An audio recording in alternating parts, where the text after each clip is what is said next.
Taj put vodi od željezničke stanice Vojnovac ka selu Cerovnik, to je općina Cerovnik, a selo Klipe. I taj put je dugačak 1000 metara od stanice do moje kuće.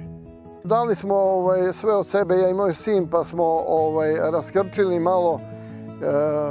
Taj put nije bio prohodan, malo smo ga prosjekli i dobili smo stroj od općine ipak koji su malo proširili, pročistili taj put. To je planski put, ucrtan je.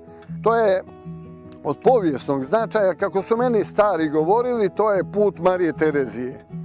I tu je bilo donedavno, do prije rata, 3 domaćinstva.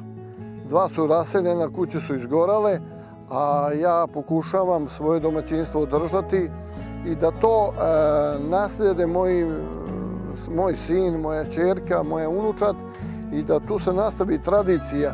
Kao što recimo vidite ova polja oko nas, ovdje zapuštena su, to se nekada kosilo, obrađivalo, radilo, ne vidim razlog da se to i sada ne obrađuje, a to je treba stvoriti uvjete da bi se to obrađivalo. Znači, treba prilaz tim njivama napraviti kako bi ljudi mogli, ratari, dolaziti na te njive i obrađivati svoju zemlju.